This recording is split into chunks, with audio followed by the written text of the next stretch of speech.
안녕하십니까. 애동학급 운영자 강쌤입니다. 자, 이번 시간에는 2023년 제2회차 에너지관리산업기사 필답형 보건 문제 한번 풀어보겠습니다. 자, 그래서 필답형은 이번에 처음 출제가 됐다라고 보시면 되죠. 그래서 기존에는 23년도 1회차까지는 에너지관리산업기사는 동영상 작업형이었습니다. 근데 2회차부터 필답형 작업형으로 바뀐 거죠. 그래서 작업형은 그대로 유지가 되었고요. 기존의 동영상이 필답형으로 바뀌었다라고 보시면 됩니다. 자, 그래서 필답형으로 이제 바뀜으로써 제가 필답형 강의를 할 텐데, 이 실기 필답형 같은 경우는 기본적으로 여러분들 실기로 넘어왔다라는 것은 우리 필기 시험에 합격을 했다라는 거죠. 그렇기 때문에 기본적으로 제 필기 이론을 한 번 정도는 들으셨다라고 가정을 하고 문제를 풀어 나갈 겁니다. 자, 근데 혹시나 이런 분들이 있으실 수 있잖아요. 만약에 저는 쌤 문제답만 했어요. 그래서 머리에 든 게 아무것도 없는 것 같아요. 혹은 또 좀 기간이 지나서 다 잊어버린 것 같아요 하시는 분들은 최소한 원래는 이론 강의를 쭉 정독하시는 게 좋습니다. 필기 이론 강의를 한 번 정도 정독하시는 게 좋은데, 이게 분량이 꽤나 된단 말이죠. 그렇기 때문에 이게 좀 힘들다 하시는 분들은 이런 게 있어요. 에너지 관리 실기 이론이라는 강의가 별도로 있습니다. 그래서 요걸 제가 미리 촬영을 해뒀고요. 이 촬영한 지 좀 기간이 꽤 지났습니다. 그래서 요걸 계속해서 활용을 할 거기 때문에 요 재생 목록이 있어요. 요거를 제가 영상 하단에 재생 목록 링크를 남겨드릴 테니까 요거 정도는 한 번 정도 쭉 정독하고 오시는 게 좋지 않을까 싶습니다. 자, 그래서 이게 뭐냐면은 기존의 에너지 관리 필기 이론을 좀 요약해 놓은 거다라고 보시면 됩니다. 그래서 필기 이론 범위가 크니까 요걸 요약해서 강의를 해 놓은 거고요. 요게 이제 차후에 실기 교재에도 수록이 될 겁니다. 그래서 수록이 돼가지고 그 이론 강의가 요 강의다 이렇게 보시면 돼요. 그래서 이론 강의 한 번 정도는 듣고서 제 기출문제 풀이를 보시는 게 이해하기가 훨씬 더 쉬우실 겁니다. 그렇지 않으면은 제가 무슨 말 하는지 못 알아들으실 수도 있어요. 그래서 뭐 공식 같은 경우도 Q는 GC 델타 T 있을 수 있고, 그리고 우리가 전격 출력 구하는 것도 난급배 뭐 이런 것들도 있잖아요. 그리고 효율 구하는 거 GFHL 분의 G의 H2-H- 이런 거를 제가 이렇게 쭉 서술해 나갈 때 알아보셔야 된다는 거죠. 그래서 그 정도 이론도 안 돼 있으면은 아무래도 제가 이렇게 쭉 풀어 나갈 때 힘드실 수 있다라는 거예요. 그래서 물론 제가 설명을 일일이 해드리긴 해드릴 겁니다. 근데 그런 게 이제 이해하기가 어려울 수 있으니까 가능하면 요 정도는 한 번 정도 정독하고 오시면 좋겠다라는 겁니다. 자, 그래서 요거 좀 참고를 해 주시고요.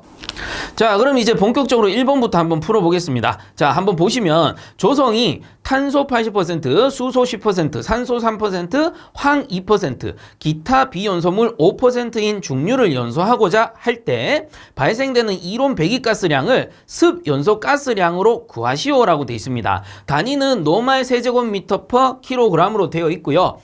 단 이론 공기량은 9.75 노말 세제곱미터 per 킬로그램이다 이렇게 되어 있죠. 자, 그래서 단위가 노말 세제곱미터 per 킬로그램인데요. 요 N 노말입니다. 노말 뭐예요? 노말. 자, 요거는 우리가 이론적으로는 STP 0도씨 1기압 상태입니다. 1atm. 그래서 표준 상태라고 하죠. 표준 상태를 노말로 놓고 푼다라는 겁니다. 그리고 요즘에는 요게 노말이 아니고 스탠다드라고 해서 S 미터 삼승으로 쓰는 경우도 있어요. 그래서 요렇게 나온다라고 해가지고 당황하지 마시고 과거의 노말 세제곱미터를 요즘에는 스탠다드 S 세제곱미터로 쓰는구나, 요 정도만 알아두시면 되겠죠. 둘 다 같은 겁니다. 그래서 표준 상태에서 계산을 해야 되는 거고, 표준 상태에서 계산을 해야지만 아보가드로의 법칙이 적용이 되는 거죠. 그렇지 않으면 이 기체, 유체라는 것은 상시로 계속 변합니다. 온도나 뭐 기압의 상태에 따라서 계속해서 변하기 때문에 정확한 성상을 따져낼 수 없죠. 그렇기 때문에 항시 노말 또는 스탠다드를 붙인다라는 겁니다. 그리고 이 조건을 좀 정리를 해보자면 조성 한번 볼게요. 조성이 탄소가 80%고 수소가 10%, 그리고 산소 3%, 그리고 황이 2%, 그리고 기타 비연소물 끝까지 적진 않겠습니다. 5% 이렇게 존재하고 있다라는 겁니다. 자, 그래서 이러한 조성을 가진 연료를 우리가 연소를 시킬 때 배기가스량이 어떻게 되느냐, 다르게 얘기하면 정확하게 이론 습 연소 가스량이 어떻게 되느냐. 그래서 이론 습 연소 가스량도 있고 이론 건 연소가스량도 있고, 그리고 실제 습 연소가스량도 있고, 실제 건 연소가스량 뭐 이런 것들도 있습니다. 뭐 이거 한 번에 다 정리하려면 너무 머리 아프니까 제가 이번에는 이번 문제 위주로 정리를 할게요. 그래서 이론 습 연소가스량을 정리를 한번 해볼 건데요. 자, 이론 습 연소가스량 정리를 해볼 겁니다. 그래서 공식이 여러 가지가 있어요. 똑같은 문제인데 공식이 여러 가지다 보니까 우리 학생분들이 이 교육을 시켜보면 쌤 어떨 때는 이걸로 풀고 어떨 때는 이렇게 풀어요 라고 물어보시는 분들이 많습니다. 그래서 제가 한 번에 정리를 해드릴 거예요. 한 번에 딱 정리해서 이러한 공식이 어디에서 나왔고 어떤 공식을 쓰면 좋은지 이런 것들을 얘기를 다 해드릴 거예요. 자, 근데 그 전에 중요한 것은 위에다 제가 미리 적어뒀는데 요 두 가지는 이제는 기본 상식으로 알고 계셔야 됩니다. 자, 위에 있는 거 O0라는 것은 이론 산소량입니다. 그리고 A0라는 것은 이론 공기량입니다. 그래서 이론 산소량 구하는 공식이고요. 그리고 이론 공기량 구하는 공식입니다. 산소 O, 그래서 산소 이거 화학기호죠. 그리고 A는 뭐예요? 공기니까 에어죠. 그리고 이론이기 때문에 요 옆에 이렇게 붙이면 이론. 제가 이렇게 요거는 만든 겁니다. A0 이론. 요렇게 이론 공기량이다. 제가 이렇게 만든 거예요. 외우기 좋으시라고. 자, 어쨌든 요런 거를 의미를 하는데 요 공식은 좀 외워 주셔야 돼요. 그리고 중요한 것은 노말 세제곱미터 per 킬로그램일 때 요 공식이 사용되는 거고요. 그리고 이게 이제 최적비거든요. 최적비로 나타낸 거고 중량비로 또 나타낼 수 있어요. 킬로그램 per 킬로그램이라고 해서 이 연료 1kg에 탈 때 산소가 몇 kg 필요하냐 이렇게 나타낼 수도 있고, 이건 뭐예요? 위에 거는 연료 1kg 탈 때 산소가 몇 최적, 그러니까 세제곱미터 필요하냐 요런 뜻이거든요. 그래서 중량비로 나타낼 수도 있고 최적비로 나타낼 수도 있는데 거기에 따라서 이제 또 공식이 바뀌기도 합니다. 자, 근데 요거를 지금 마찬가지 정리할 수 없기 때문에 이거 제가 과거에 제가 에너지 관리 기능장 문제풀이 할 때 관련 내용이 나와서 아주 상세하게 정리해둔 강의가 2개가 있어요.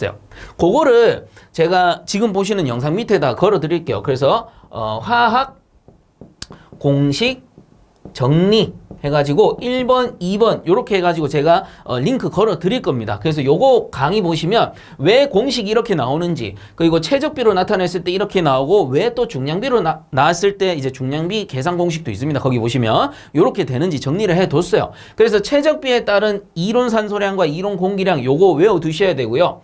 그리고 중량비에 따른 이론 산소량과 이론 공기량도 외워 두실 필요가 있습니다. 그래야지 앞으로 요 관련 문제들을 여러분들이 좀 쉽게 접근하고 풀어나갈 수가 있다라는 거예요. 그래서 요거는 이제 앞으로는 상식입니다. 우리가 필답형 공부를 한다면. 그래서 모른다, 몰랐다 하시면 지금 외우셔도 돼요. 지금 딱 외워두고 이 노트 펴가지고 몇 번 적으시면서 외우면 금방 외우실 겁니다.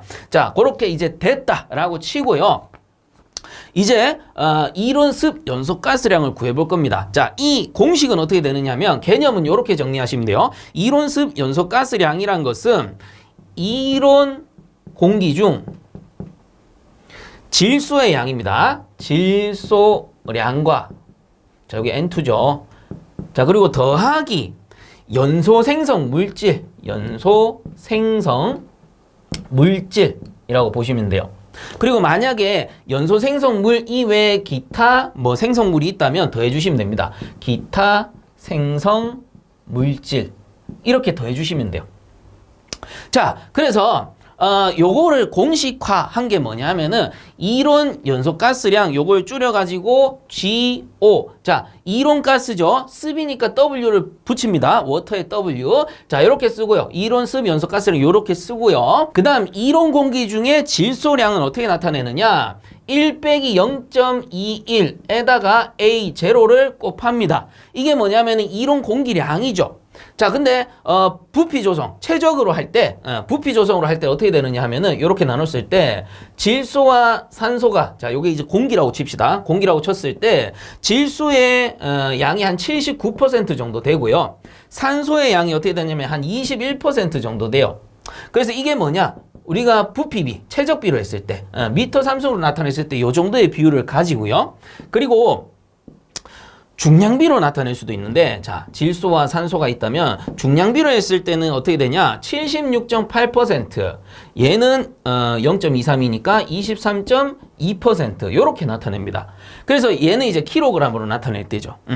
자, 그래서 이렇게 다르기 때문에 공식도 달라지는 거예요, 사실상. 근데 지금은 우리가 요 최적비로 계산을 할 거고, 이 문제 비율도 보시면 최적비로 구하는 문제가 상당히 많습니다. 물론 이제 중간중간 이렇게 중량비로 나오는 문제가 있어 당황시키기는 하지만, 만약에 그렇게 나온다면 또 정리를 해 드릴 거예요. 어쨌든 이번 회차에 문제에 좀 집중을 하자면, 자, 제가 방금 공기 중에 21%가 그 산소라고 했죠. 그러면 보세요. 1 빼기 0.21 하면 뭐예요? 이 엄밀히 따지면 0.79입니다. 이거 뭐예요? 질소의 양입니다. 질소의 양이죠. 그래서 이론 공기에다가 0.79 하면 어떻게 되는 거야? 요게 바로 질소의 양이구나. 그래서 방금 봤던 이론 공기 중에 질소의 양을 요 공식으로 풀어낸다라는 겁니다. 다르게 적을 수도 있어요. 0.79 곱하기 A0 이렇게 써도 돼요. 이거나 같은 겁니다. 그래서 요게 뭐라고요? 이론 공기 중에 질소량이다 라는 거죠. 자, 그 다음에 이제 연소 생성 물질인데요. 연소 생성 물질은 기본적으로 CHS입니다. CHS, 가연 성분. 자, 그래서 C가 산소 화합하면 뭐가 돼요? CO2가 되죠. 그 다음에 H는 수소니까 수소가 산소와 화합하면 뭐가 된다 했어요? H2O가 되죠. 수분이 됩니다. 자, 그 다음에 S는 O2랑 그 화학 반응하게 되면 SO2가 돼요. 요게 항산가스 또는 이산화황 이렇게 부르셔도 됩니다. 자, 그래서 문제 보시면 보세요. 탄소 있고 수소 있고 이 산소는 어디 있냐? 여기 이론 공기량 구할 때 쓰는 겁니다. 그래서 쌤, 이 공식 중에 없는데요? 당황하지 말고 이론 공기량 구할 때 요 공식이잖아요. 요 공식. 이론 공기량 구할 때 여기 O 있죠? O. 여기에 들어간다라고 보시면 돼요. 요 O가 산소. 그다음 황 이 2% 있고 기타가 있다면 이제 기타도 더해 주셔야 됩니다. 그래서 만약에 기타 물질이 있으면 이렇게 기타 물질까지 더해 주는 게 맞아요. 그리고 연료에 따라서는 요런 것도 있을 수 있어요. 질소도 있을 수 있고요. N2. 그 다음에 H2O, 그 W도 있을 수 있어요. 뭐냐면 이게 질소고요. 질소. 그럼 얘는 수분입니다. 수분. 쌤, 수분 여기 있잖아요. H2O 여기 있잖아요. 자, 근데 요거 이제 구분을 좀 하셔야 되는 게 뭐냐면은 여기서 말하는 H2O라는 거는 이 수소가 반응해서 만들어진 H2O잖아요. 연료 중에 수소 성분이 그 이제 연소 중에 산화 반응을 통해서 만들어진 수분이다라고 보시면 되고, 여기 나오는 수분도 마찬가지 이게 H2O입니다. H2O인데 이거는 뭐냐면은 연소하면서 화학 반응한 게 아니고 연료 중에 혹시나 섞여 있을 수 있다. 라는 거죠. 그래서 섞여 있는 수분은 또 따로 표시를 합니다. 그래서 문제에서 만약에 요 W가 나오는 건 뭐냐면은 문제에서 지문이 적혀 있네요. 수분이라고 나올 거예요. 수분이 몇 % 있다. 또는 이제 수소가 몇 % 있다 하면은 여기에 적용하면 된다라는 거예요. 요 정도로 이해를 하시면 됩니다. 자, 그래서 이번 문제에서는 보면은 뭐 W 안 줬고요. 질소도 안 줬어요. 그럼 얘들은 필요 없다. 지워버리시면 됩니다. 이번 공식에서. 그러면 결과적으로 보세요. 탄소 줬고 수소 줬고 황 줬잖아. CHS 줬잖아. 그럼 얘들 다 더해주면 되고 이제 기타 물질 줬으니까 기타 물질까지만 적용해주면 우리가 공식을 완성해서 풀 수가 있는 거예요.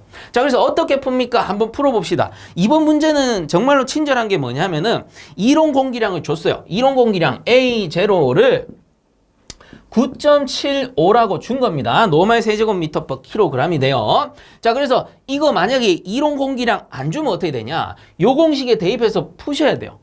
그래서 예를 들어 구한다 치면 A0에 8.89죠. 89 곱하기 탄소가 이 80%니까 0.8 더하기 26.67에 수소 0.1 빼기 8분의 0.03 하고 그 다음에 더하기 3.33에 곱하기 0.02 이렇게 구해야 됩니다. 그래서 실제로 이렇게 구해보시면은 제가 한번 구해보니까 9.745가 나와요. 노말 세제곱미터 퍼 킬로그램입니다. 그 반올림하면 어떻게 돼? 9.75 나오는 거죠. 근데 만약에 이렇게 구했는데 조건으로 준 게 이게 근사치가 아니고 똑같지도 않다. 그럼 이거 문제가 잘못된 겁니다. 그거는 문제가 잘못된 거죠. 그래서 기본적으로 요 공식으로 구했을 때 만약에 문제에서 조건을 이렇게 준다면 그거랑 이렇게 맞아 떨어져야 된다는 거예요. 그게 정상적인 문제예요. 만약에 그게 안 맞으면 뭔가 문제가 있다. 이렇게 보시면 되고. 자, 그래서 이번 문제는 제가 친절하다고 말씀을 드리는 게 이론 공기량을 줬단 말이에요. 그래서 이 이론 공기량을 여기 A0 바로 넣으시면 됩니다. 만약에 이론 공기량 안 줬어요. 쌤 못 풀겠어요. 하는 게 아니고 이론 공기량 안 주면 요 공식으로 여러분 여러분들이 풀어내시면 되는 겁니다. 그렇게 구해가지고 여기에 넣는 거예요. 문제에서 안 주는 경우도 당연히 있겠죠. 자, 그래서 당황할 필요 없다. 안 주면 우리는 구해내면 된다. 이렇게 기억을 하시면 되고, 자, 그리고 이제 이론 공기량은 됐어. 이론 공기량 구해서 이렇게 구하면 이게 질소량이 되는 거예요. 자, 그 다음에 CO2, H2O, SO2의 양은 어떻게 구하느냐? 그래서 얘들의 지금 조성을 다 줬잖아요. 조성별로 양을 뽑아내야 됩니다. 그래서 우선은 CO2부터 볼 건데, 여러분들 이거 완전 연소 공식을 좀 기억을 하셔야 돼요. 그래서 완전 연소 공식부터 좀 작성을 해드리면, 보세요. C가 O2랑 결합해서 CO2가 됩니다. 완전 연소시예요. 그 다음에 H는 H2가 2분의 1 O2 또는 0.5라고 적으셔도 돼요. 0.5 O2라고 하셔도 돼. 그래서 이게 H2O가 되고요. 그 다음에 SO2는 S가 요 O2랑 결합해가지고 SO2가 돼요. 요거 뭐 한 번 정도 보시면 금방 외우실 겁니다. 요 완전 연소 공식에서 우선은 CO2 양을 뽑아 볼게요. 자, CO2 양 어떻게 되냐? CO2 같은 경우에는 보면은 이 CO2 이게 분자량이 12kg이죠. 12kg 탈 때 CO2의 양이 어떻게 되냐? 여기서는 중요한 거. 노말 세제곱미터 per kg이기 때문에 이게 무슨 말이냐? 이 탄소가 12kg 탈 때 노말 세제곱미터 어떻게 되냐? 요 의미로 접근하시면 됩니다. 그래서 CO2 같은 경우는 중량으로 뽑는 게 아니고 지금 체적으로 뽑아야 되기 때문에 요게 앞에 생략돼 있지만 이건 뭐예요? 1몰이라는 거죠. 1몰. 자, 1몰, 아보가드로의 법칙에 의해서 1몰의 경우는 어떻게 되냐? 1몰은 22.4m3승의 체적을 가진다. 모든 기체는 이러한 똑같은 체적을 가진다라는 게 아보가드로의 법칙이었습니다. 그 참고적으로 만약에 요 탄소가 이 킬로그램이 아니고 12g으로 줬다. 요게 이제 그램, 밑에가 g으로 줬다라고 하면 요게 22.4 리터로 바뀌어야 돼요. 이게 뭔 말이냐? 미터 3승, 1미터 3승은 1000리터와 같죠. 그러면 요 킬로그램에서 킬로를 뗐으니까 어떻게 돼? 미터 3승은 리터가 돼야 된다라는 뜻이에요. 근데 주로 보면 미터 3승으로 구하니까 뭐 요 정도로 알아두시면 될 것 같고 참고적으로 보시면 될 것 같습니다. 자, 이 말은 뭐냐면 탄소가 12kg 연소할 때 이 CO2 발생량은 최적으로는 22.4m3승이 발생한다 이 뜻이에요. 그럼 비례식을 한번 세워보게 되면 12kg 탈 때 22.4m3승 필요하다라는 거잖아요. 자, 그러면 만약에 탄소가 1kg 탄다면 이 뭐예요? 단위 중량을 구하는 거거든. 단위 중량당 최적을 구하는 거잖아요. 그래서 요게 1이어야 됩니다. 1kg. 그래서 1kg, 요 보세요. 킬로그램 미터 3승입니다. 1kg 탈 때는 얼마의 CO2가 필요하냐? 요걸 X로 둔다라는 겁니다. 그럼 요렇게 곱하고 요렇게 곱하는 거니까 제가 요거 그냥 CO2로 할게요. CO2라고 바꾸면 어떻게 돼요? 공식이 12분의 22.4 이렇게 되는 겁니다. 쌤, 이거 왜 이렇게 되는지 모르겠는데 혹시나 모른다 하시는 분들을 위해서 제가 알려드리면 이렇게 가운데 곱하고 겉에 거 곱하는 거죠. 그 이거잖아요. 비례식 22.4 곱하기 1일 때는 두 개 곱하니까 12CO2랑 같은 거죠. 두 개 곱한 거니까. 그럼 CO2 구하려면 어떻게 돼? 12가 이렇게 내려가면 됩니다. 그래서 어차피 단위 중량 1이기 때문에 자 12가 내려가면 어떻게 돼? 1은 사라지니까 12분의 22.4 이렇게 되는 거예요. 이거 비례식 구하는 방식이죠. 자, 그래서 요런 식으로 이제 비례식 세워서 다 구해내는 거예요. 자, 근데 중요한 거는 뭐냐면 여기 보시면은 탄소가 80% 존재한다라는 거는 이번에 요 문제 풀 때 CO2량은 단위 중량의 경우에 요렇게 나오는데 지금 조성이 80%니까 정확히 요걸 구해내려면 곱하기 0.8을 하면 된다라는 소리예요. 0.8. 자, 그래서 요걸 구해내게 되면 값을 한번 볼게요. 12분의 22.4 곱하기 0.8을 하게 되면 1.493이네요. 1.493이 된다는 거. 단위로 치면은 노말 세제곱미터 퍼 킬로그램이에요. 그 나머지도 똑같아. 나머지도 구해내면 H2O. 자, H2O 같은 경우는 어떻게 구하느냐? 이제 비례식 안 세웁니다. 어떻게 보면 되냐면 어려울 거 없어요. 자, 12kg 22.4m3승이죠. 단위가 뭐라 했어요? 미터 3승 per 킬로그램입니다. 여기 노말 생략돼 있는 거예요, 그냥. 자, 그러면 이 22.4가 뭐예요? 노말 세제곱미터잖아요. 노말 세제곱미터 per 12kg인 거예요. 그럼 그대로 넣으시면 돼요. 자, 보세요. 수소 같은 경우는 하나에 1kg니까 요게 2kg이 됩니다. 자, 이때 요거 몇 몰이에요? 1몰이죠. 그럼 22.4m 삼승인 거죠. 그럼 똑같이 넣는 거예요. 키로가 밑에 들어가네. 2kg 분의 22.4m 삼승이 되는 거죠. 그래서 얘가 킬로그램, 얘가 노말 세제곱미터. 그냥 이렇게 구해내시면 돼요. 자, 그래서 이렇게 구하게 되면 단위 중량당 최적이 나오게 되는 겁니다. 자, 이때 조성이 또 중요하죠. 수소의 조성이 10% 같으면 곱하기 0.1이 들어간다라는 거예요. 10%. 그래서 구해보게 되면 이게 1.12. 뭐 이거 단위는 똑같습니다. 자, 그 다음에 세 번째. 황을 구해보게 되면은 이게 황의 이 분자량이 32입니다. 32kg. 꽤 무겁죠. 그리고 이것도 1몰이니까 뭐예요? 22.4m 삼승이 됩니다. 그래서 SO2는 어떻게 됩니까? 자, 32kg 분의 똑같아요. 22.4 들어가주면 됩니다. 그리고 조성 어떻게 됩니까? 2%니까 곱하기 0.02가 됩니다. 그래서 구해내게 되면 이게 0.014가 되는 거예요.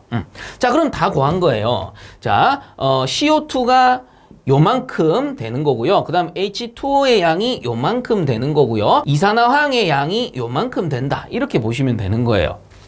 그래서 그대로 제가 정리를 해드릴게요. 자, 그래서 이 공식에 그대로 대입을 할게요. 그대로 대입을 하면 1 빼기 0.21에 자, A0 이론 공기량 줬다라고 했어요. 그래서 곱하기 9.75가 되고 더하기 CO2 양 어디? 여기 있네요. 1.493 더하기 H2O 1.12 더하기 SO2 0.014가 되는 겁니다. 우선은 보시면은 CHS 다 넣은 거죠. 그 다음 산소량 어디 갔습니까? 이론 공기량 구할 때 쓴다라고 했어요. 넣은 겁니다. 자, 그 다음에 이제 남은 건 뭐예요? 기타 5%가 남았어요. 자, 이 기타 5% 어떻게 되냐? 여기에 문제에 보시면 기타 비연소물이라고 돼 있는데 이것도 더해 주셔야 됩니다. 이게 뭐냐면은 기타 비연소물은 보통 보면 회분이라 그래요. 회분 또는 미연소분 또는 검댕이 이런 거 있잖아요. 그래서 연소가 되었을 때 배기가스로 빠져나가는데 배기가스로 빠져나갈 때 이물질을 얘기하는 겁니다. 기타 비연소물. 그럼 회분 이물질이잖아요. 뭐 검댕이, 미연소분 이런 것도 뭐 연소가 안 되었다 뿐이지 어차피 그 안에 있는 열을 머금고 배기가스로 배출이 된다라는 겁니다. 자, 그러면 이것도 당연히 더해줘야지 우리가 배기가스량을 정확히 산출할 수 있겠죠. 그래서 어떻게 구하느냐? 더하기. 자, 요거 회분 같은 경우 그냥 기타라 하면 회분이라고 치고요.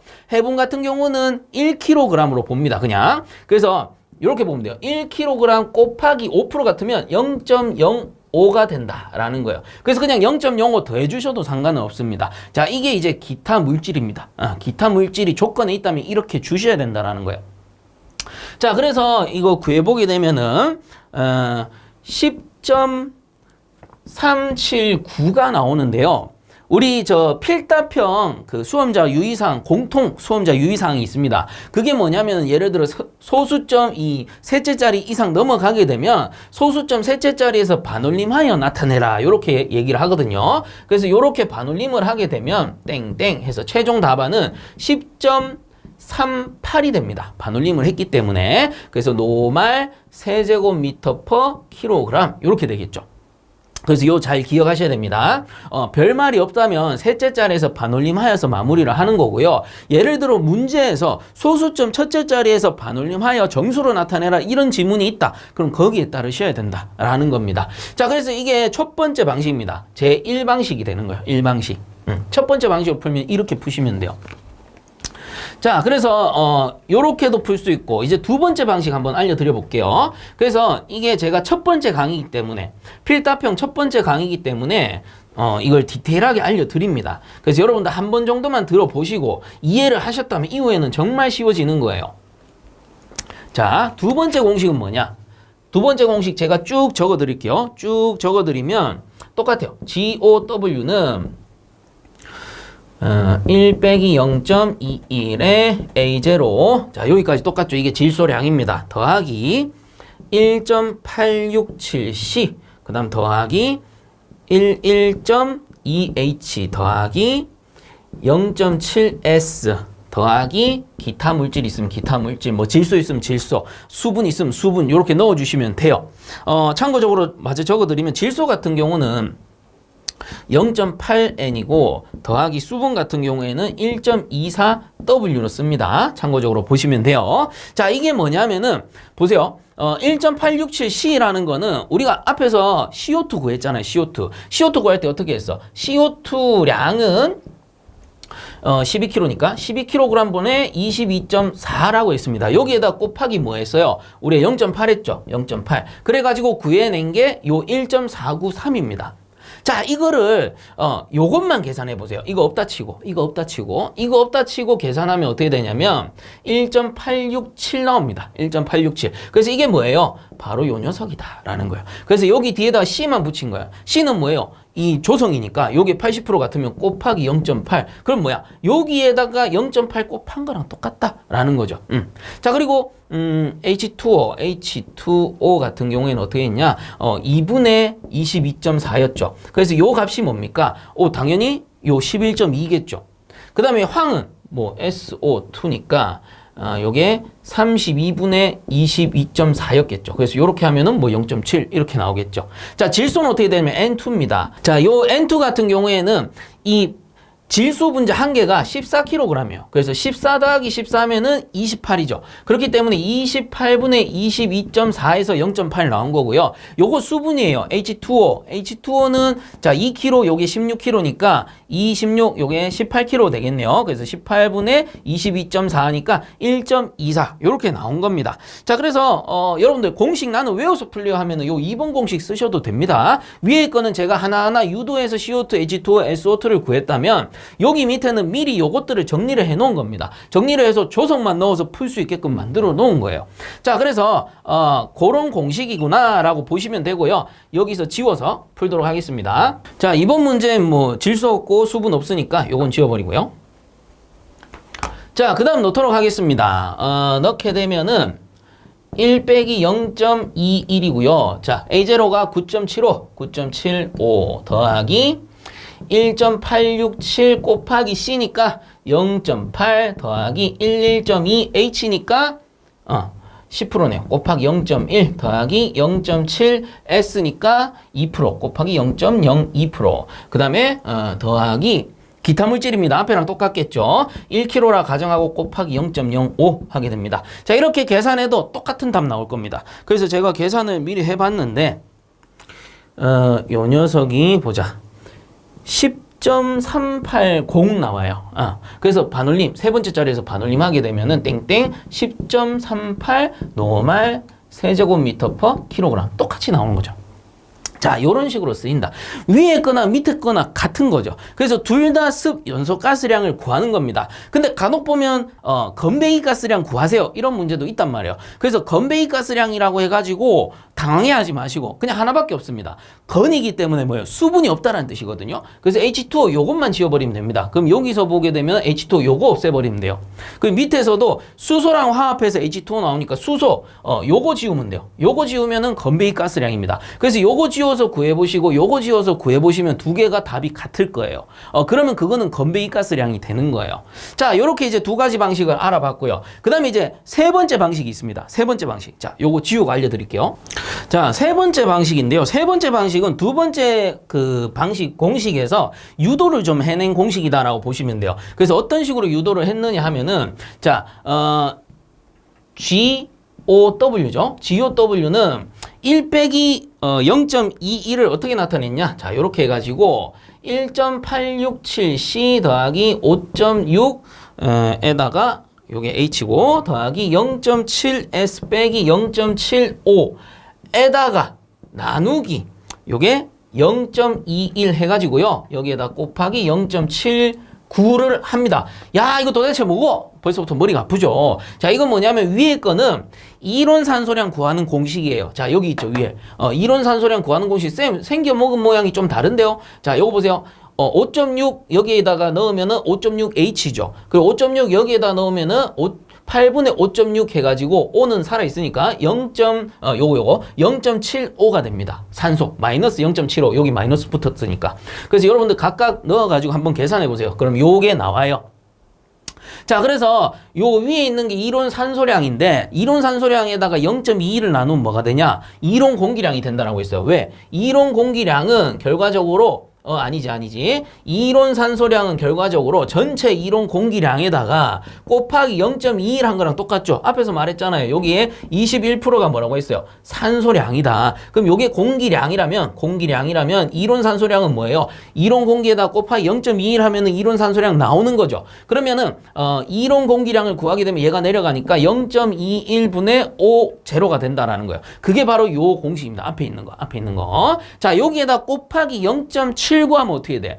요게 이론 공기량이잖아요. 이론 공기량에 0.79 하게 되면 질소가 79%라고 했죠. 그래서 결과적으로 요 공식이 질소량이 됩니다. 그래서 이거나 같은 거다라는 거예요. 자, 지금 유도하는 겁니다. 이게 어려워 보이지만 유도하고 나면 좀 공식이 간소해져요. 자, 그대로 유도를 한 겁니다. 자, 그렇다면 나머지는 그대로 쓰자. 그래서 A0 요거 합쳐서 요 공식인 거니까 나머지 쓰면 됩니다. 더하기 1.867C 더하기 11.2H 더하기 0.7S 더하기 기타 물질 있으니까 기타 물질 없으면 안 써도 돼요. 자, 어쨌든 요렇게 구하는 건데 이걸 정리를 한번 해보게 되면 어떻게 되느냐 하면, 자, 여러분들 계산기 있으면 두드려 보세요. 1.867 나누기 0.21 한 다음에 곱하기 0.79 해보세요. 그러면 어떤 값이 나올 겁니다. 그래서 어떤 값을 구하면은 이게 탄소잖아, 탄소. 그 값을 여기 한번 더 해보세요. 자, 그러면 얼마가 나오느냐 하면은 이제 8.89C 라는 값이 나올 겁니다. C는 그대로 살아있어야 되니까. 그 나머지도 5.6 나누기 0.21 한 다음에 0.79 해가지고 수소니까 여기에다가 더 해보세요. 그러면 요게 32.27H가 되고요. 그런 식으로 쭉 구하는 겁니다. 그런 식으로 쭉 구해보면은 수소도 더하게 되면은 수소보다 지금 산소가 먼저 나왔네. 산소 더하게 되면 마이너스 2.635가 되고요. 그 다음 더하기 황도 3.33S, 그 다음 더하기 만약에 질소가 있다면 질소는 그대로 들어가요. 왜? 이론 산소량에 질소가 없거든. 그래서 앞에서 써드린 대로 0.8N에 더하기 1.24W 이건 그대로 들어가요. 얘들은 이론 산소량은 관계가 없으니까. 자, 근데 이번 문제에서는 요거 없죠? 없으니까 지워버리고 대신에 뭐가 들어갔냐? 기타가 있구나. 기타. 자, 그래서 위에 있는 공식을 간소화하니까 밑에 공식이 되는 거예요. 아마 이번 회차도 요 공식으로 푸신 분들 있을 거예요. 그래서 쌤, 이 공식이 맞아요, 저 공식이 맞아요가 아니고 같은 공식입니다. 같은 공식. 이해하시겠죠? 자, 그리고 그대로 넣을게요. 8.89 곱하기 C니까 0.8 더하기 32.27 27 곱하기 H가 0.1 빼기, 자, 산소량 여기서 넣으시면 됩니다. 자, 이 공식은 이론 공기량을 구하고 푸는 게 아니고 이론 공기량이 대입된 거예요. 그래서 산소량이 필요하죠. 자, 그래서 2.635가 곱하기 0.03, 그 다음에 더하기 황은 3.33 곱하기 S가 보자 0.02 더하기 기타 회분이라 보고요. 1 곱하기 0.05 하게 됩니다. 자, 이렇게 해서 계산을 해내게 되면은 이 값이 10.376이 나와요. 10.376 노말 세제곱미터 퍼 킬로그램이 나옵니다. 세 번째 자리에서 반올림하게 되면 10.38이 나온다 라는 거죠. 자, 이렇게 다 구해낼 수 있는 겁니다. 첫 번째 공식, 두 번째 공식, 세 번째 공식으로 다 구해낼 수 있고요. 자, 이 세 번째 공식을 쌤, 저는 이거 외워서 풀고 싶은데 이거 제일 쉬워 보이는데요? 쉬워 보이네. 짧으니까. 근데 여기 이제 함정이 있어요. 첫 번째, 두 번째 공식은 H2O나 수소만 없애버리면은 건배기가스량을 구할 수 있어요. 근데 이 녀석은 이대로 풀면은 습 배기가스량이거든요. 그래서 연소가스량이라고도 합니다. 배기가스나 연소가스랑 같은 거니까. 그러면 이 세 번째 공식에서는 건배기가스량, 건연소가스량을 구하려면 어떻게 하느냐? 자, 우선은 이 수소 지워버려야 되겠죠. 수소가 어떻게 된다? 우리가 산소랑 화합해서 H2O를 발생시키니까 그럼 요거는 이제 지웁니다. 그 다음에 쌤, 이것도 지워야 되는 거 아니요? 이것도 지워야 되는 거 아니요? 지우면 안 돼. 이거는 살려야 돼. 이건 살려야 돼. 왜냐하면 이거는 결과적으로 질소량을 구하는 겁니다. 요 공식이잖아요. 요 공식. 요 질소량을 구하는 거기 때문에 요 수소를 없애버리면 정확한 질소량이 구해질 수가 없어요. 그래서 이 전체가 한 세트야. 그럼 여기서는 지우면 안 돼. 그러면 여기서만 11.2를 지우는 거예요. 그럼 어떻게 되냐면 공식이 이거를 다 날리는 게 아니고요. 32.27에서 11.2를 빼는 겁니다. 이 다 날리면 곤란해. 다 날리면 이것까지 날리는 거잖아요. 이거 날리면 안 돼요. 그래서 만약에 건배기 가스량 구하고 싶다 하면은 이게 뭘로 바뀌느냐 하면 21.07로 바뀌는 겁니다. 그래서 앞에서 제가 요 공식 한번 테스트 해보세요. 요거 앞에 있는 거 H 11.2 이 공식 빼버리고 구한 값이랑 여기 21.07H 한 값이랑 구해보시면 똑같은 값 나올 거예요. 제가 한번 구해봤습니다. 그래서 똑같이 나옵니다. 이렇게 해야 건배기 가스량을 구할 수 있는 거예요. 자, 그러므로 이번 문제에서는 습배기 가스량이니까 요거는 뭐가 돼야 됩니까? 요거는 32.27 요렇게 구해줘야 된다라는 거죠. 그래서 요런 거를 좀 구분을 좀 할 줄 아셔야 됩니다. 외우긴 외우더라도 그냥 무턱대고 외우는 게 아니고 이해하고 외워버리시면 여러분들이 써먹기가 좋죠. 자, 그래서 이렇게 해서 이론습 연소가스량, 다른 말로는 이론습 배기가스량 구하는 방법에 대해서 알아봤고요. 공식은 제가 알려드린 3가지 공식들이 있었죠. 요게 3번째 공식이고, 그래서 이 정리를 하면 계산 과정입니다. 이게 계산 과정. 그래서 이 공식을 안 적으셔도 상관은 없어요. 대신에 이 계산 과정, 여기 밑에 있는 과정 있죠. 이거는 꼭 적어 주셔야 됩니다. 그리고 이제 최종 답안에 요거 쓰시고 노말 세제곱미터 퍼 킬로그램이라는 정확한 단위까지 써줘야 돼요. 그래서 요게 이제 답이 되는 거죠. 두 번째 공식으로 풀었다. 그럼 요게 꼭 계산 과정에 들어가 줘야 되는 거고, 요게 이제 답란에 정확히 단위와 함께 들어가 줘야 된다. 뭐 첫 번째 공식도 마찬가지입니다. 계산 과정 들어가 줘야 되고요. 답이 탁 들어가 줘야 돼요. 자, 그래서 그러면 쌤은 뭘로 푸세요? 저는 그때그때 달라요. 문제에 따라서 그때그때. 이런 공기량 없네? 그러면 요 세 번째 거 바로 쓰기도 하고, 이런 공기량 있네? 그럼 첫 번째 공식 또는 두 번째 공식 탁 넣어가지고 풀기도 하고. 근데 제가 이제 가르쳐 드리는 입장이기 때문에 저는 첫 번째 방식으로 풀이를 해드릴 겁니다. 앞으로는. 두 번째, 세 번째 방식 같은 경우는 외우면 빨리 풀 수 있고 편한데, 문제는 뭐냐면은 이게 이 공식 자체가 노말 세제곱미터 퍼 킬로그램이면 그대로 쓰는데, 이게 킬로그램 퍼 킬로그램으로 바뀌어버리면 수치들이 다 바뀌어버리죠. 그렇기 때문에 만약에 외우고 싶다 하면은 킬로그램 퍼 킬로그램 단위로 되어 있는 공식까지 여러분들이 싹 다 외우셔야 돼요. 싹 다 외우시고 이론 습 연소가스량인지, 이론 건 연소가스량인지, 아니면 실제 습 연소가스량인지, 실제 건 연소가스량인지 싹 다 외우셔야 돼. 자, 그렇게 하면은 외울 게 너무 많잖아요. 그렇기 때문에 제가 여러분들한테 가르쳐 드려야 되기 때문에 아무래도 제가 전개하는 입장에서는 첫 번째 공식이 시간도 오래 걸리고 조금 번거로울 수 있습니다. 하지만 여러분들이 이해하시기에는 그 방법이 가장 좋더라라는 거죠. 그렇기 때문에 앞으로 제가 풀이해 드리는 거는 첫 번째 방식 있죠. 첫 번째 방식. 첫 번째 방식 뭐였냐 하면 이런 거였습니다. 우리 이론습 배기가스량, 연소가스량 GOW는 별거 없었죠. 질소량 더하기 CO2 더하기 H2O 더하기 SO2, 뭐 질소 있으면 질소 쓰고, 뭐 수분 있으면 수분 쓰고, 뭐 기타 있으면 기타 쓰고. 자, 이렇게 해서 쭉 유도해 가면서 풀어드리도록 하겠습니다. 그렇게 하면 단위가 헷갈리거나 꼬일 일이 없어요. 제가 유도하면서 단위를 정리를 할 거기 때문에. 얘들은 뭐예요? 단위까지 다 정리되어 있는 수치이기 때문에 외우면 편하지만 종류가 많더라. 자, 그래서 앞으로는 요 공식으로 풀어드리도록 하겠습니다. 자, 어쨌든 1번 문제 좀 길었는데요. 여기서 한 번만 딱 정리해주면 앞으로 이런 관련된 문제 나오잖아요. 여러분이 틀릴래요? 틀릴 수가 없습니다. 앞에 긴 내용이지만 한 번 정도 정독하셨다면 앞으로 여러분들 준비함에 있어서 큰 도움이 될 거라고 믿습니다. 자, 1번 문제 이렇게 정리하도록 하겠습니다. 자, 그다음 2번 문제. 아래의 화염검출기에 대한 설명을 보고 괄호 안에 알맞은 기호를 보기에서 골라 쓰시오. 이렇게 돼 있네요. 자, 그래서 위쪽에 보이시는 A, B, C, D가 보기로 주어진 거고요. 그 다음에 나머지 1번부터 4번까지가 문제입니다. 그래서 한번 보시게 되면 1번 같은 경우 연소 중 발생되는 연소가스의 열에 의해 정기적 신호를 만들어 화염의 유무를 검출한다 라고 돼 있죠. 그래서 이것과 관련된 것은, 자, 키포인트를 알려드리면 열에 의해 라는 말이 있습니다. 그래서 이 열에 의해 화염을 검출하는 것을 우리는 스택 스위치라고 배웠죠. 그래서 스택 스위치의 설명을 보시게 되면 스택 스위치 내부에 있는 바이메탈이 열에 의해서 팽창하는 효과에 의해 화염을 검출한다라고 되어 있습니다. 자, 그렇기 때문에 바이메탈 있는 건 뭐예요? B가 되겠죠. B. 자, 요렇게 되는 겁니다. 그리고 나머지 열전대식이니까 당연히 열에 의한 그 영향을 받을 수밖에 없죠. 그래서 1번 같은 경우는 B와 관계가 있다. 요렇게 보시면 되고요. 그 다음에 2번 같은 경우는 화염 광선이 들어오면 저항치가 변화하는데 이러한 광학적 현상을 이용하여 화염을 검출한다. 요렇게 돼 있죠. 자, 그래서 이거 처음 보면 좀 당황스러울 수가 있는데 우선 답부터 알려드리면 A입니다. A. 황화 카드뮴셀 또는 황화 납셀이 됩니다. 그래서 요거를 이제 줄여가지고 CDS셀 또는 PBS셀 이렇게 부르죠. 뭐예요? S가 황이잖아요. 황화 카드뮴 또는 황화 납셀 이렇게 부른다라는 겁니다. 자, 여기에서도 이제 CDS 같은 경우가 검색해 보시면 나올 건데 이 녀석은 빛을 받으면 빛을 많이 받을수록 저항치가 내려가요.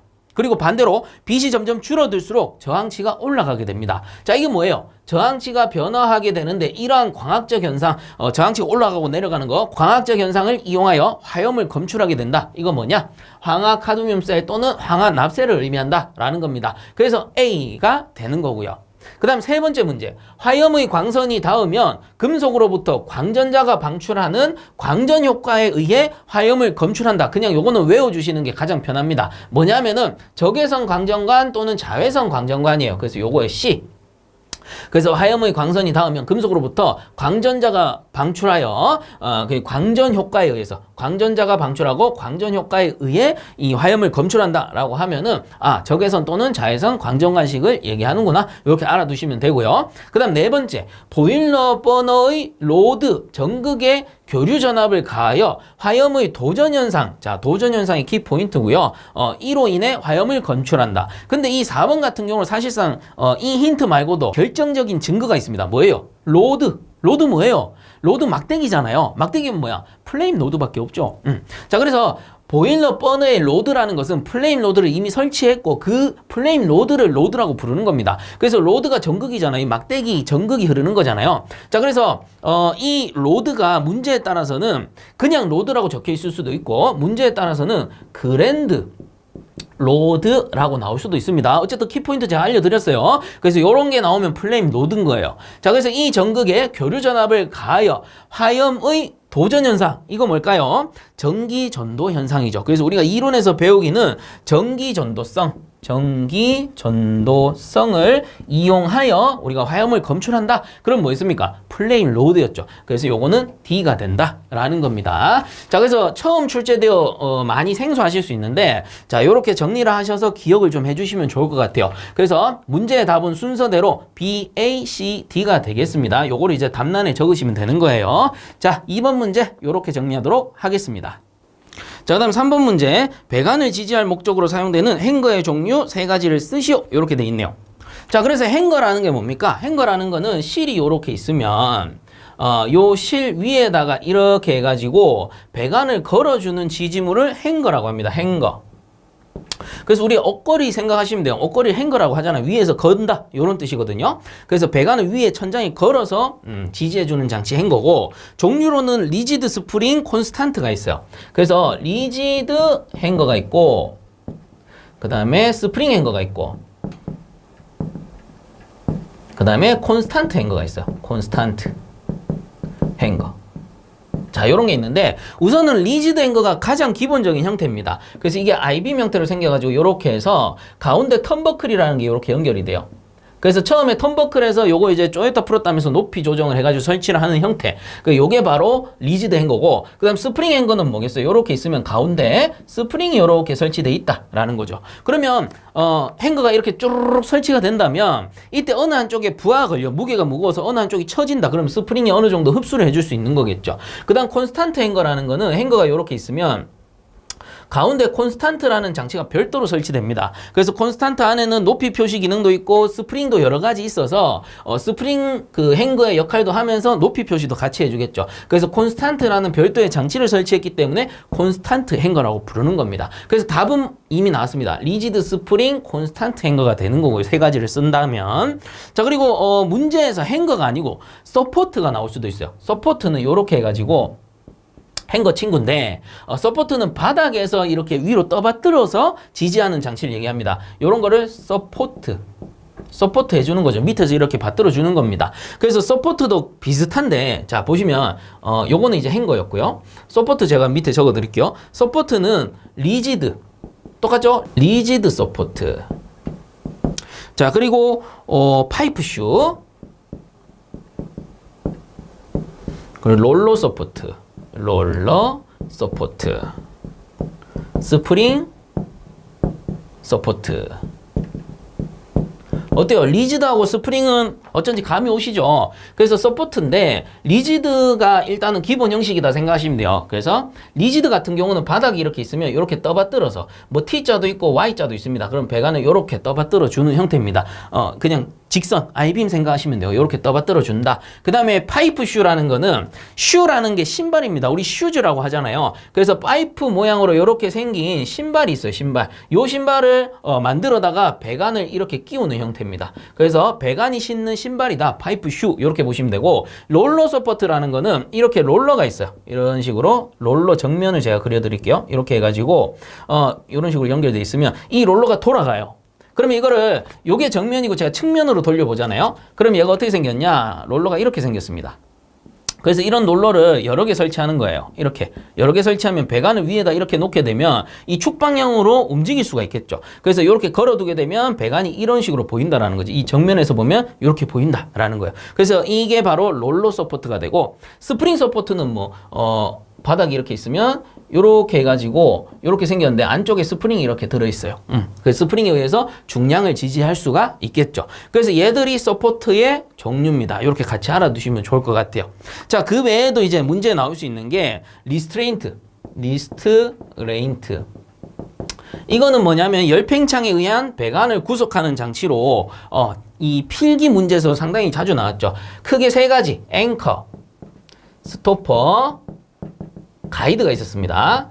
종류 정도는 알고 계셔야 돼요. 앵커, 스토퍼, 가이드. 앵커, 스톱, 가이드. 이거 스톱으로 알아두셔도 상관없는데 적으실 때는 스토퍼라고 적어주시는 게 좋아요. 그래서 앵커, 스토퍼, 가이드 세 가지고요. 이게 열팽창을 구속한다. 열팽창에 의한 배관의 운동을 구속한다. 이렇게 알아두시면 되고, 그 다음에 또 한 가지 뭐였어요? 브레이스. 브레이스라는 장치는 뭐였습니까? 진동이나 충격을 흡수한다.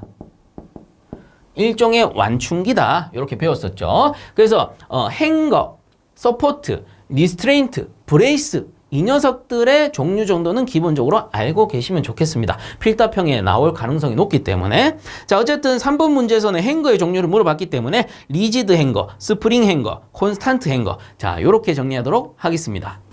자, 그 다음 4번 문제. 호칭 지름이 20A인 동관의 곡률 반지름이 120mm이고 굽힌 각도를 90도로 밴딩하고자 할 때 필요한 곡선부의 길이는 몇 mm인가? 이렇게 물어봤네요.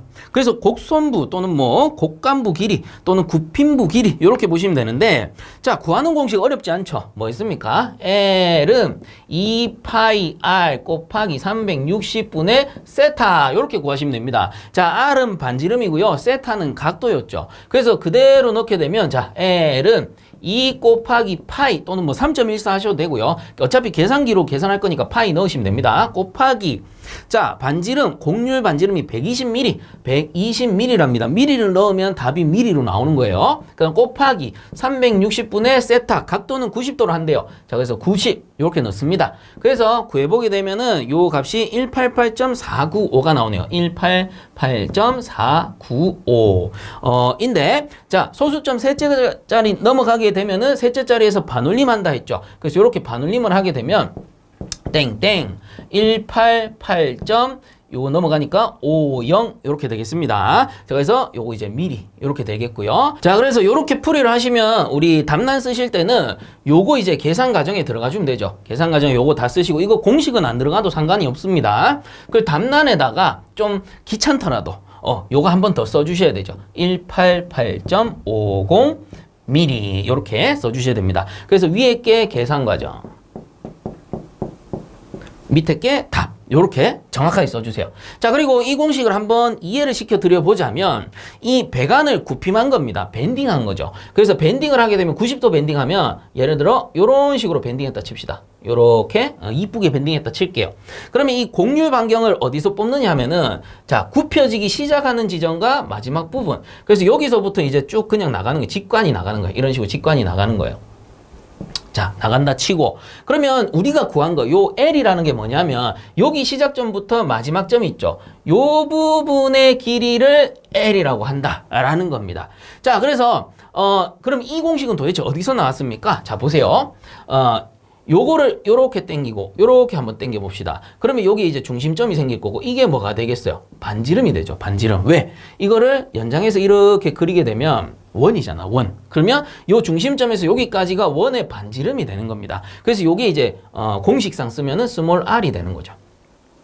자, 그럼 보세요. 2파이 r이라는 건 뭐예요? 원둘레 구하는 공식이에요. 그래서 2파이 r 하게 되면 요 r의 값, 우리 앞에서 120 나왔잖아. 그러면 요 전체를 2파이 r 구해서 원둘레 한 거죠. 거기에서 360분의 세타 했어요. 그럼 90도 꺾었으면 360분의 90 하게 되면 어떻게 돼? 이 전체 중에 요 90도 각도만큼만 구하겠다라는 겁니다. 그게 바로 2파이 r 곱하기 360분의 세타인 거예요. 만약에 45도 요렇게 해가지고 요게 45도야. 그럼 요 길이 구하고 싶어. 그럼 요거 45도 하면 되잖아요. 45도. 전체 중에 요만큼 구한 거죠. 요만큼.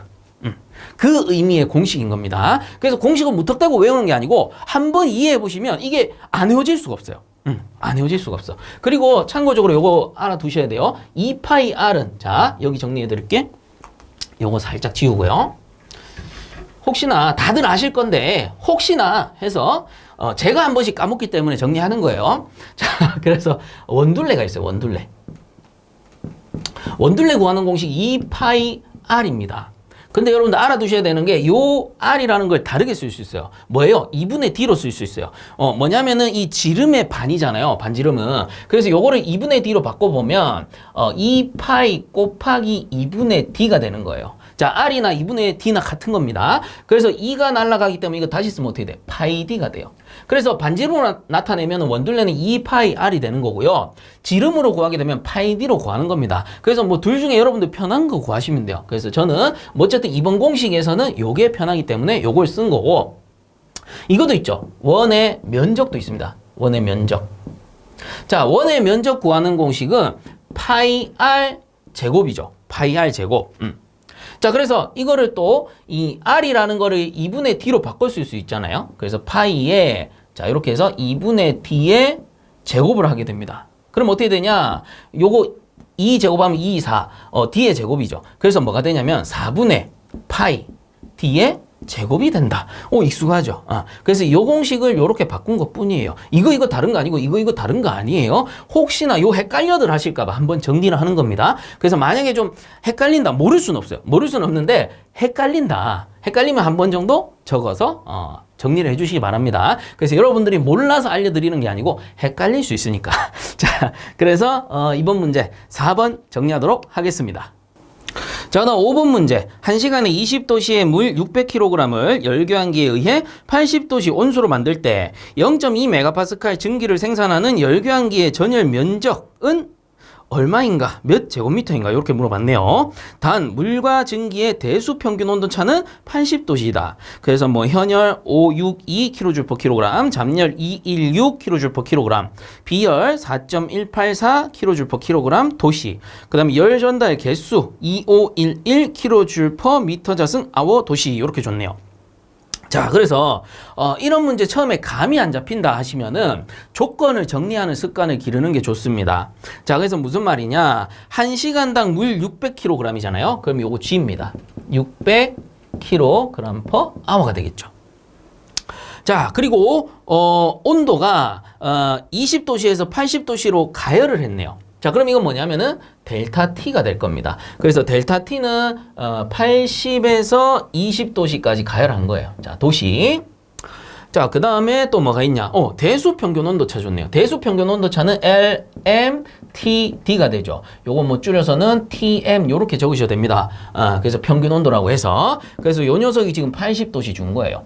그래서 요 TM이란 것은 대수 평균이 될 수도 있고 조건에 따라서는 산술 평균 온도도 될 수가 있어요. 자, 그다음에 현열 잠열은 조금 무시하도록 하고, 자, 비열이 있네요. 비열이 4.184 kJ/kg 도시가 됩니다. 그래서 이건 당연히 온수 비열이죠. 온수 물이니까 물은 킬로칼로리로 하면 1이고 우리가 킬로줄로 바꾸게 되면 4.18 킬로줄이라고 했죠. 그래서 4.184인 거 보니까 당연히 물의 비열입니다. 자, 그 다음에 열 전달 개수는 K가 돼요. 열통과 율. 그래서 요게 2511 단위로는 kJ/m자승/hr 도시라고 줬네요. 자, 조건을 정리하니까 공식이 혹시 보이나요? 공식을 보시면은 GC 델타 T로 풀어도 될 것 같고 KF 델타 T로 풀어도 될 것 같네. 요런 이제 느낌은 올 겁니다.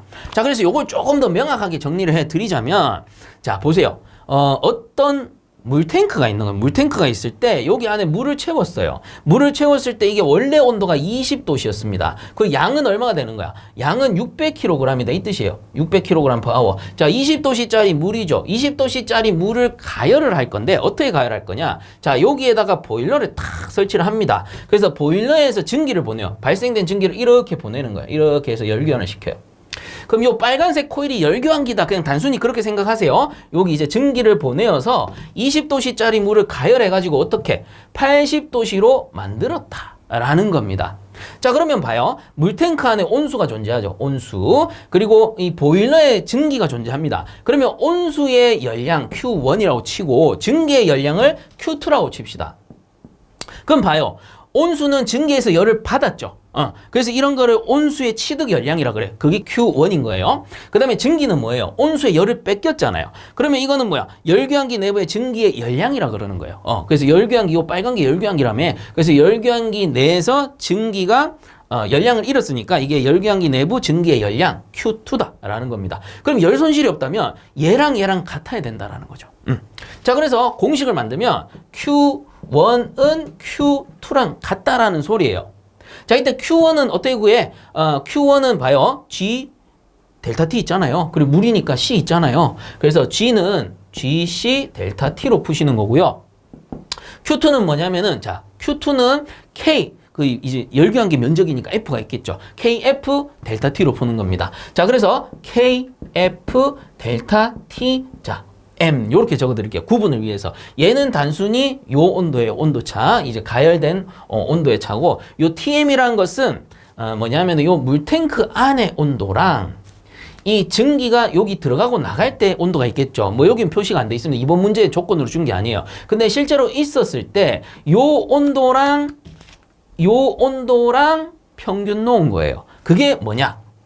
대수평균 온도차 LMTD라는 겁니다. 그게 몇 도씨? 80도씨로 준 거예요. 그래서 이 80도씨를 TM에 넣으시면 되고 이 델타 T는 뭐야? 80 빼기 20 한 거다라는 겁니다. 자, 그래서 이 백인데 왜? 자, 요렇게 자, 요렇게 해서 풀면 됩니다. 그럼 G는 얼마입니까? 600kg이 되는 거예요. 600 곱하기 C 줬죠? 4.184. 그 다음 곱하기 델타 T는 80 빼기 20. 80 빼기 20. 자, 그 다음에는 K가 여기 있죠? 2511. 그 다음 곱하기 F는 구해야 되잖아. 면적. 그 다음 곱하기 델타 TM 뭐죠? 80도씨. 대수평균 온도차 80도씨. 요렇게 들어가는 겁니다. 자, 그러면 F 한번 구해봅시다. F는 내려가죠? 2511. 내려가고 곱하기 80 분의 위에 거 600 곱하기 4.184 곱하기 80 빼기 20. 자, 요렇게 하시면 됩니다. 그래서 단위 환산까지 한번 해드리면 요거는 여러분들 시험장 가면은 사실상 시험장 가서 저는 어떻게 했냐면 요거 전부 샤프로 쓰잖아요. 샤프로 쓰고 나중에 이제 펜으로 덧칠을 합니다. 저는 그래서 이제 틀린 거는 지우고 쓰고 해야 되니까 그래서 샤프로 단위 계산 해보고 결과값을 적어요. 그래야 정확하게 나오거든요. 자, 그래서 이거 연습해 보셔야 돼요. 자, 2511 단위 모르면 이거 적혀 있잖아요. 조건에 다 적혀 있단 말이야. 그래서 킬로 줄 퍼 미터 자승 아워 도시고 얘는 도시잖아요. 곱하기 도시. 그다음 위에 거 킬로그램 퍼 아워 곱하기 비열. 비열의 단위 킬로줄 퍼 킬로그램 도시. 킬로줄 퍼 킬로그램의 도시. 그 다음 얘는 도시. 이렇게 됩니다. 자, 그래서 킬로그램 사라지고 도시 사라지니까 킬로줄 퍼 아워 남죠. 자, 그 다음에 도시 사라지고 더 사라질 거 없네. 그러면 킬로줄 퍼 미터 자승 아워 남는 겁니다. 근데 위에 킬로줄 퍼 아워가 남았으니까 킬로줄 사라지고 아워 사라지고 얘는 역수치에 올라가니까 미터 자승 되는 거죠. 그래서 요게 이제 미터 자승이면 네, 공식 정확하게 적었구나. 이렇게 알 수 있는 겁니다. 그래서 한 번 정도 이렇게 단위 환산 시험장 가서 똑같습니다. 그 후에 요 단위 환산한 것만 지우개로 지우시면 돼요. 자, 그래서 요거 이제 답을 써보게 되면 얼마냐? 0.749입니다. 0.749. 그리고 요거 셋째 자리 나오니까 올리면 되죠. 그래서 땡땡 해가지고 세 번째에서 올리면 0.75m의 자승이 될 겁니다. 자, 그래서 여러분들 공식 적으실 때 요거 계산 과정 적어주시고요. 그 다음 답란에 한 번 더 적으셔야 됩니다. 0.75m의 자승. 단위 꼭 적어주세요. 자, 요렇게 해서 5번 문제도 정리하도록 하겠습니다. 자, 그다음 12번 온수순환 펌프의 나사 이음 바이패스 배관도를 아래 보기의 부속을 사용하여 도시하고 유체 흐름 방향을 화살표로 표시하시오. 이렇게 돼 있네요. 자, 그래서 이것도 과거 에너지 관리 기능사 필답형에서 출제된 적이 있는 문제입니다. 자, 그래서 이 보기를 이렇게 준 거고요. 이걸 이용해서 바이패스 배관도를 그리는 건데, 요거 그리는 거는 한 번 정도만 정리하시면 너무 쉽게 그릴 수가 있어요. 그래서 제가 그리는 순서 그대로 그리시면 됩니다. 어떻게 하냐? 바이패스는 우선은 하나, 그 다음 두 개의 라인이 있죠. 그래서 바이패스입니다. 하나만 있는 게 아니고 두 번째 바이패스 라인이 있다고 해서 두 개의 라인, 바이패스가 되는 거죠. 자, 그리고 이렇게만 그려도 여기에 T가 들어가고 여기에 T가 들어가고 밑에는 엘보가 들어가게 되니까 T 두 개, 엘보 두 개 벌써 썼네. 오케이. 자, 이제 위쪽에 있는 가운데에서부터 쫙 뻗어 나오시면 됩니다.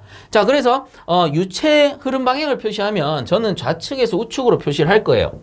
자, 유체 흐름 방향은 문제에 따라서 표시해 주는 경우도 있고요. 표시하지 않는 경우도 있습니다. 만약에 표시하지 않는다면 표시하지 않는 상태에서 그냥 채점을 하겠다, 감안하고 채점을 하겠다라는 건데, 가능하면 뭐 표시하지 말라고 해도 여러분들 바이패스 그리고요, 마지막에 화살표 표시해 주세요. 그럼 이제 정확한 답이 채점이 될 테니까. 자, 이렇게 유체 방향을 좌측에서 우측으로 그렸다면 가운데에서부터, 자, 우선 스트레이너 이렇게 그리고요, 방향에 맞춰서 그 다음에 펌프까지 그려줍니다. 이런 식으로. 자, 그래서 이 유체 흐름 방향을 기준으로 했을 때 펌프 입구 측에 스트레이너가 설치돼야 되고, 그리고 유체가 이렇게 오다가 요 밑에 이물질이 당기는 형태죠. 그래서 이렇게 그려주셔야 돼요. 만약에 거꾸로 간다라고 하면은 스트레이너가 우측에 이렇게 와야 됩니다. 그리고 펌프가 이런 식으로 연결이 될 거고요. 그럼 유체가 이렇게 오다가 이물질은 여기에서 걸러질 거고 이렇게 걸리는 거죠. 그 다음 나머지 깨끗한 물이 펌프를 통과하게 된다는 거죠. 이것도 마찬가지. 이렇게 와서 밑에 고이게 되는 거고 펌프 쪽으로 통과하는 겁니다. 그래서 주장치 입구 측에다가 스트레이너를 그려줘야 되기 때문에 유체 방향이 중요하고 스트레이너 기호도 바뀌지 않게 잘 그리셔야 됩니다. 자, 그래서 스트레이너 펌프 이렇게 설치를 하고요.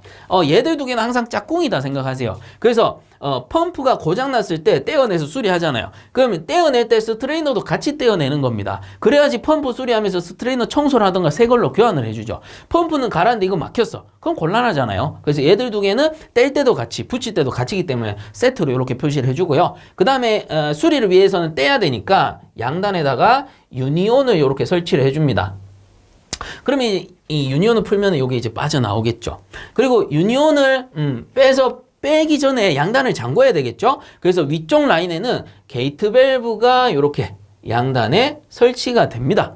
왜? 개폐용이잖아. 열고 닫는 용이란 말이에요. 열고 닫는 용으로 양단에 설치해줘요. 수리 시에는 양쪽을 완전히 폐쇄를 시켜야 되니까. 자, 그 다음에 이제 남는 게 뭐냐면 글로브 밸브입니다. 그 글로브 밸브 유니온이 남는데, 자, 글로브 밸브는 밑에 그려주시면 돼요. 그려주시고 유니온은 이렇게 출구 측에다가 그려주시면 됩니다. 자, 글로브 밸브 뭡니까? 위쪽에 떼어내서 수리할 때 유니온 양단 풀고 요거 잠궈서 빼가지고 수리하겠죠. 수리하는 동안 글로브 밸브를 써야 됩니다. 글로브 밸브는 뭐가 가능해요? 유량 조절이 가능하기 때문에 바이패스 밸브로 쓰는 겁니다. 얘는 개폐용이잖아. 여기 게이트 밸브 해버리면은 이 유량 조절이 안 된단 말이에요. 한 개 가지고는. 그래서 이 유량 조절이 가능한 글로브 밸브를 밑에 바이패스 라인에 설치를 해준다라는 겁니다. 그리고 유니온 쌤 이거 앞에요 뒤에요 뭐 말씀이 많던데 저는 이제 뒤쪽에 그립니다. 요게 개념이 뭐냐면은 뒤쪽에 그려주면은 만약에 밑에 라인에 고장이 났어요. 그럼 글로브 밸브 잠그고 이거 떼낼 수 있잖아요. 그래서 전체적으로 이렇게 드러낼 수 있단 말이에요. 그럼 만약에 이쪽에 유니온이 있어요. 그러면 밸브 잠그고 이쪽을 뺄 건데 사실상 이쪽에는 어때요? 주 라인이기 때문에 이쪽 편에 큰 밸브가 있을 거란 말이에요. 그래서 이쪽에 고치려면 이거 잠그면 되지 굳이 글로브 밸브를 잠글 필요는 없죠. 그래서 저는 이 출구 측에다가 그리고 있습니다. 그래서 제 강의 들으셨다면 가능하면 이렇게 그려주시면 좋을 것 같아요. 다시 한번 정리하면 유체 방향이 이쪽이다 라고 했을 때 우선은 배관 그려놓고 T, 엘보 다 표시합니다. 그 후에 유체 방향 표시 이렇게 해서 스트레이너 펌프 짝꿍이니까 제일 먼저 그리고 그 다음 이렇게 벌어지면서 유니온 2개 벌어지면서 게이트 밸브 2개 그 다음 밑에 글로브 밸브 하나 유니온 하나 하면은 싹 다 정확하게 사용을 하게 돼요. 자, 그래서 크게 어려운 내용이 아니죠. 이렇게 정리해 주시면 되겠습니다. 자, 이렇게 해서 23년도 제2회차 에너지관리 산업기사 필답형 보건 문제 풀이를 마무리하도록 하겠습니다. 그래서 이번 회차도 마찬가지고 앞으로도 그렇겠지만 우리 회원분들의 제보가 없다면 이렇게 소중한 자료는 만들어질 수가 없는 거예요. 그래서 제가 차곡차곡 자료를 쌓아 나가면서 후에 이제 공부를 하시는 분들께 크게 도움이 될 수 있도록 노력할 테니까요. 우리 회원분들 앞으로도 제 공식 카페에 오셔서 많은 제보들 부탁드리겠습니다. 그리고 앞으로도 제가 항상 그 보건 일정을 일주일 전쯤에 띄우죠. 그래서 필답형 시험 보시기 전에 일주일 정도 전쯤에 제가 에듀왕닷컴 공식 카페에 띄우고, 그리고 보건 당일 필답형 시험 당일날 제가 게시판 열어드립니다. 그러면 오셔가지고 여러분들 답도 확인할 겸 제보들 이렇게 해주시면 돼요. 그리고 좀 본인의 생각이 긴가민가한 것 같아서 이렇게 제보하는 걸 주저하시는 분들이 계신데 괜찮습니다. 그냥 단어 한 개라도 이렇게 제보를 해주시면 돼요. 그러면 이런 단어가 한 분이 얘기하면 한 단어지만 한 1000분, 2000분이 와서 이렇게 제보를 해주시면 그 공통된 내용이 있단 말이에요. 그럼 그거를 제가 취합해서 여러분들이 보기 좋게끔 만드는 역할을 하는 겁니다. 그리고 간혹 보면은 쌤, 이 문제가 이렇게 나오지 않던데요. 좀 토시가 다른 것 같은데요. 그건 너무 당연하죠. 제가 듣고서 보거나 하는 거기 때문에 100% 토시 하나 안 틀리고 만들 수는 없지만 최대한 99.9% 이상 가깝게 만들려고 노력을 한다라는 겁니다. 그래서 여러분들 항상 이제 보건 일정 뜨고 보건 날 여러분들 필답형 시험 보고 오시잖아요. 그러면 걱정하지 마시고 주저하지 마시고 제보를 해주시면 돼요. 제보를 해주시면 되고 뭐 하시면서 답도 이렇게 맞춰보시는 거고, 자, 그렇게 해주시면 감사드리겠고요. 또한 매 회차 제보를 해주시는 우리 회원분들께 다시 한번 감사하다는 말씀 전해드리겠습니다. 자, 이번 회차 마무리하고요. 자, 수고들 많이 하셨습니다.